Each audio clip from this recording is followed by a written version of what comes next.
more than just AEW Wrestling, who will be at the Agganis Arena tomorrow night for a big episode of AEW Dynamite. I'm going to try to just streamline the titles here. He is everything in AEW, but he is also part owner of the Jaguars, part owner of Fulham as well. And, of course, he is the creator, chief cook, bottle washer, head of creative. Maybe he separates people sometimes. Tony Khan joins Gresh and Keefe here on WEEI on the Harbor One Hotline. Tony, good afternoon. How are you? I'm very well. How are you? Thanks for having me on. Well, we're great, and I kind of want to start with this because, again, I'm the big wrestling nerd, and let's just say as an overarching statement, you've had a very interesting couple of months. What is the state of AEW right now as you move forward into 2023? Well, we're in great shape. We've had some great AEW Dynamites recently, and we're heading into one of the biggest pay-per-view shows of the year, AEW Full Gear, on November 19th. And tomorrow night, Dynamite is live on TBS, and it's great to be back in Boston, one of the first cities we ever ran AEW Dynamite, one of our best towns. And we're going to have a great crowd. And if you're an AEW fan or if you like pro wrestling, you should come out tomorrow night. We still have tickets available. It's at Agganis Arena, as you said. It'll be great to be back in Boston, which is one of the best cities for AEW. And if you can't make it over to the show, we have Wednesday Night Dynamite on TBS, just like every week. It's a great lineup, some of the biggest stars in wrestling, fighting, and we have some of the most popular wrestlers in the world right now, and it's a great, great time to come check it out. So, Tony, I'm curious from your end, we know about CM Punk, but you also brought in Bryan Danielson, who's been on this show. You signed Jon Moxley. For those who remember, he was in another company and a different name. Those kind of quote-unquote sort of mainstream guys. But you also know that you have to develop stars as well. So is there still mainstream people out there that might be on your wish list, and how do you kind of balance sort of feeding the beast with the big names but also trying to develop people at the same time and not hurt your television ratings? Well, it's a great question. Right now, we've had great success in terms of TV ratings and marketing, merchandising with the World Tag Team Champions, the Acclaimed, who are truly homegrown stars. The Acclaimed became a team in AEW. They've worked their way up to the top to become the champions, to become one of the most popular acts in pro wrestling. And I think you'll see with the Acclaim, they're going to be fighting tomorrow night in this big 8-man tag match. And anytime the World Tag Team Champions, the Acclaimed, are in an arena, that arena is going absolutely crazy. They've become wildly popular this year. And I think it speaks to the great wrestling fans and how they throw their support behind great wrestlers, even when it's people that are relatively young or new in their careers. And so we've seen the Acclaim rise to that top. And recently we've also seen other mainstream involvement in pro wrestling, big stars getting involved. For example, the former World Tag Team Champions, Keith Lee and Swerve Strickland, we saw them interacting with Rick Ross on Dynamite last week, along with Tony Schiavone. I thought that was very interesting. We've had a lot of celebrities on the show this year and in recent years, some of the biggest names in entertainment and sports, like Mike Tyson, Shaquille O'Neal, Snoop Dogg, all have gotten involved in the show. And we've had a lot of big movie stars on the show as well. And so I think with developing our own young stars and bringing in the top stars, like you mentioned, we have big wrestlers. Bryan Danielson will be wrestling in a huge 2 out of 3 falls match that has the potential to be a classic, to be a really, truly great match tomorrow night in Boston. And, Jon Moxley, of course, Chris Jericho is doing some of his best work of his entire career this year in 2022. So a lot of really exciting things are happening in AEW, and it sets us up in really great shape going into what could be our best pay-per-view of the year, Full Gear, on November 19th. I don't know if anyone's ever asked you this, but now that the Acclaimed is over and the whole scissor me daddy ass with Billy Gunn, have you said to your dad, scissor me daddy, and tried to shake his hand like that? I never have. That's fascinating, but now I have to, because nobody would appreciate it more than him, because he loves AEW, and I think he really gets a kick out of the fans supporting it. He has worked in Detroit, and the only reason AEW is possible is because of the hard work he put in that really allowed us to make this big upfront investment to launch a company, and it's been a huge success. But it's thanks to his hard work and taking a gamble on something that honestly, when I started this up, he didn't necessarily believe in at all. And it led to a lot of arguing about whether this was a good idea or not, but it's proven out it's been a very good idea, and I think he's really glad he supported it now. He would love that. So I will try to scissor. Speaking of good ideas or bad ideas, I know one of the other areas, as Gresh said, that you're involved in is the analytics world. And I know you have an analytics company, and analytics is a big part of football. And I'm just wondering what you thought of Jim Irsay's comments just yesterday that kind of mocked analytics as he was firing Frank Reich and moving on to a new head coach, and not getting specifically into what the Colts are doing as an organization, but your just faith and belief in what analytics do, not only for football teams, but I'm guessing for many of the businesses you're involved in. Absolutely. Well, it's faith in math and science, and in this case, the data that we built, the databases and the work we've done, it's actually all supported there in Boston. And it's really a home team effort here with my company, True Media, is founded in Boston by people who live in Boston, and we're based in Boston. And we've got a great team, and you've got some of the best minds in sports. And I work with a great group of guys, including our president and CEO, Rafe Anderson, and the CTO, Jeff Stern. And they founded this business in Boston based on the belief that the use of analytics in sports and decision-making on the field primarily was going to really take big leaps. And they've done a lot of great work in baseball and the NFL and expanded the business. And so I invested in the business, acquired it, and now we all work together. And I think we've got a really great thing. And now the business has expanded to where 25 out of the 30 baseball clubs work with True Media, including the Red Sox. And most, of the major media providers have worked with True Media, including ESPN. And we supply all of their baseball, football, and European football, soccer analytics, and the stuff they use on the air and online, and stuff that's consumed by millions of fans. And they have hundreds of users using that data, using those databases and those tools to put together information for the shows and for the decision-making analytics that they show on the air all the time, where you see some of these things that have come up in NFL analytics, as far as actionable tools. It's probably really close to a lot of people I work with, what you brought up in particular, because Frank is somebody that has worked really close with our coach, Doug Peterson, and a lot of people on our staff. And there's a big belief in the power of information and using information to make the best decisions, and studying and working hard, and absolutely like watching film and all the information that comes off the film. That's what analytics really is. And there are thousands of pieces of information you can capture on one single football play. And they aren't all necessarily useful in every decision you're going to make, but there are so many decisions across so many different units and so many different things you do in a football game with all the different players on every different play. So a lot of that information can be useful, and it's sorting it and making it able to be accessed and organized and pulled up quickly with the video attached to it. That's stuff we really believe in. And so I'm obviously a big supporter of it, and it's something that Doug and people he's worked with, including Frank, who you mentioned, and a lot of great coaches on our staff and a lot of great coaches around the NFL use that information really well. So I really believe in it. Tony Khan is with us, and of course you're part owner of the Jags and part owner of Fulham, and of course AEW Wrestling. And I want to ask you about building talent rosters, because look, people can say what they want about pro wrestling. They're pro athletes. Go take a bump. I tell people all the time, but you've got soccer, you have pro football, you have AEW.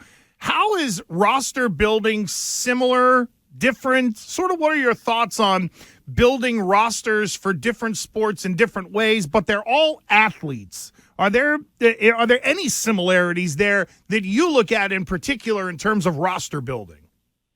Yeah, absolutely. You need to have established stars that are going to make a difference, but sometimes you can find the young people can come in quickly and make a big difference. But there are absolutely some similarities. It's very different, though, honestly, pro wrestling and pro sports. I think there's more similarity across the sports to each other than there is to the wrestling business, which is very unique and unlike any other business, as you know, as a big fan.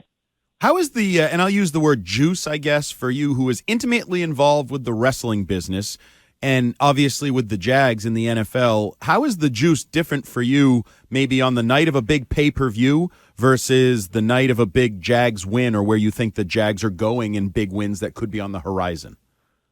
Yeah, I think it's very different. They're all different from each other. The Jaguars in the NFL, Fulham in the Premier League, and a big AEW show like the one tomorrow night. They're in Boston here on TBS. It's going to be very great to have that kind of energy that we get from the crowds in Boston, which are some of our best, and that's a really cool feeling. It's different than the feeling of winning a big game, but they're all. It's like having kids. Which one do you love the most? I love them all.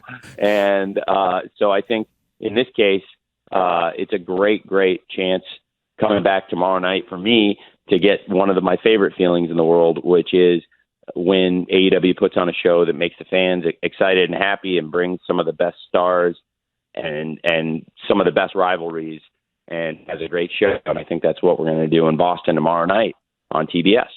Tony Khan is with us. I know that the word came out here that John Henry looking to sell Liverpool. I don't know that world. You know it intimately, Tony.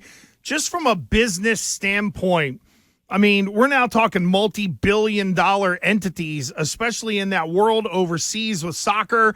Were you surprised given the fact that the valuations have gone up? I know for every owner it's a little different. I'm just curious how you sort of see Liverpool being put up on the block.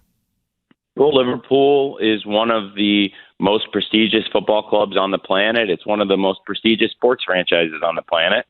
And they have great assets. They have great affinity from their fans, and it will absolutely, if it was up for sale, I think it would command a ton of attention and a lot of excitement.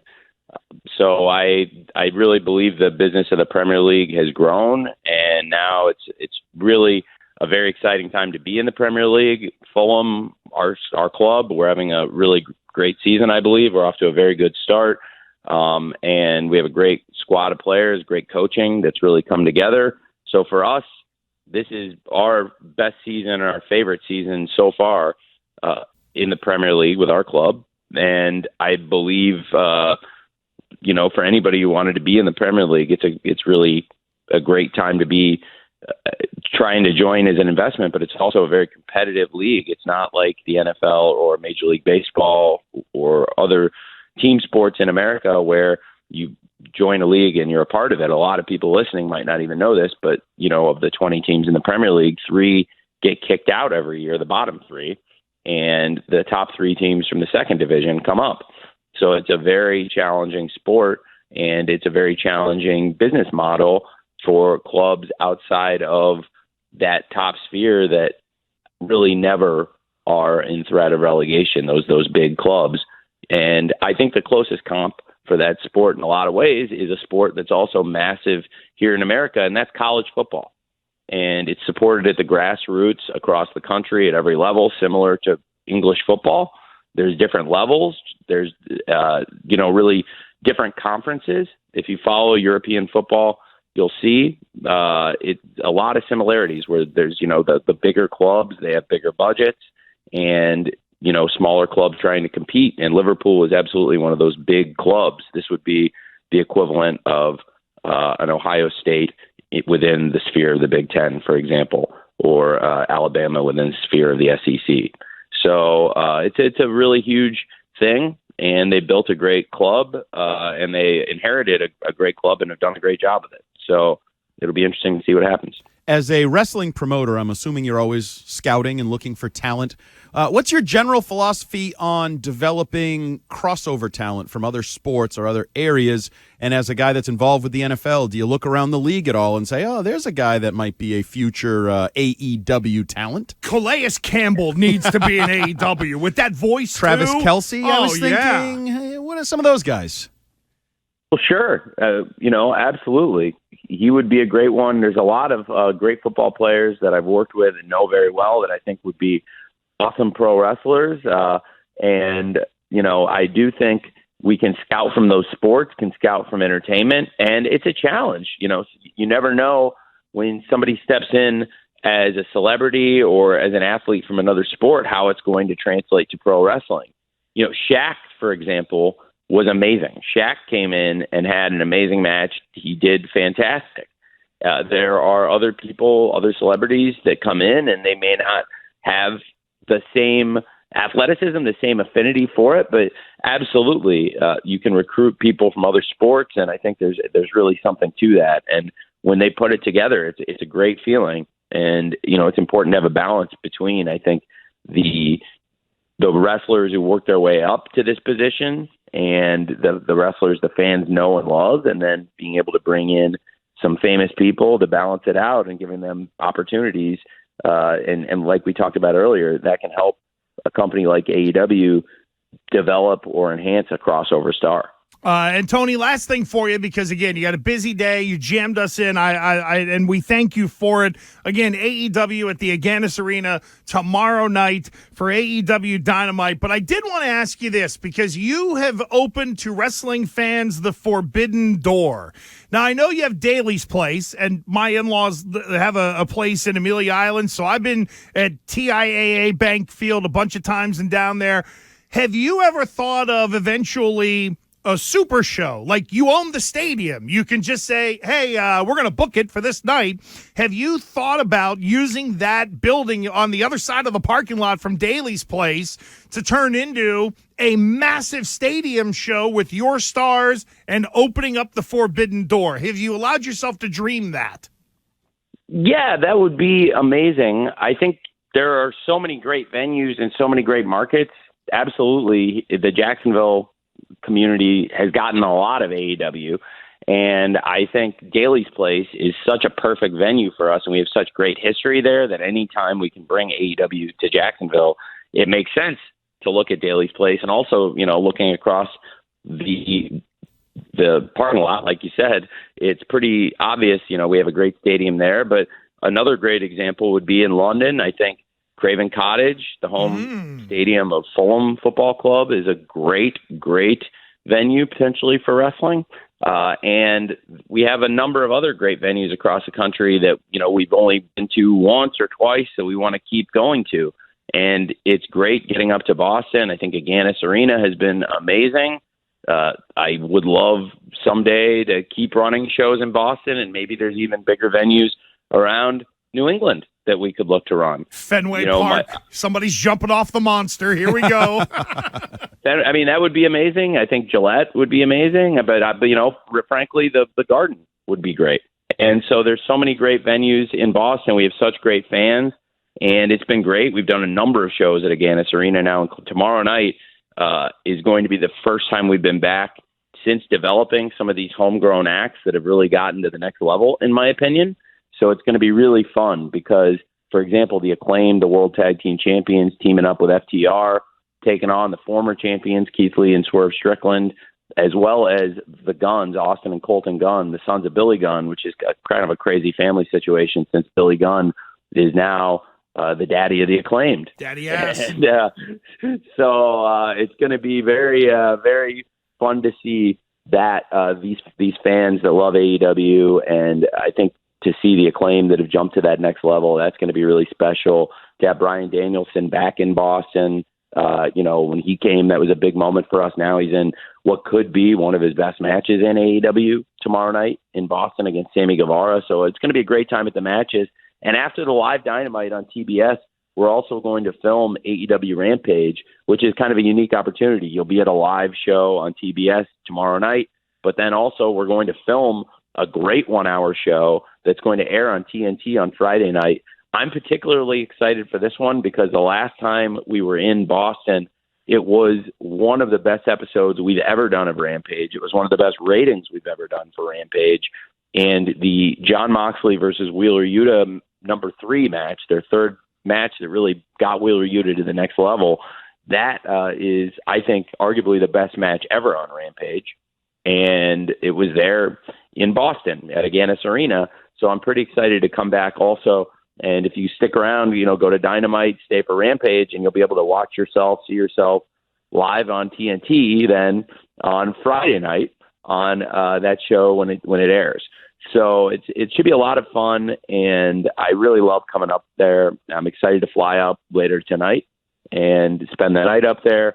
As I said, I have my business, True Media, is a Boston business. I have a lot of friends in the area, including the Kraft family, who have been great supporters of my family and also of AEW, honestly. And I'm just really thrilled to be with some of the best AEW fans, the Boston fans. Well, thanks for the time, Tony. We appreciate it. Safe flight up here. Enjoy the Kowloon afterwards, because that's a wrestling tradition as well across the board. And have a great show tomorrow night, and hopefully we've got plenty of reasons to talk to you in the future, Tony. Thank you.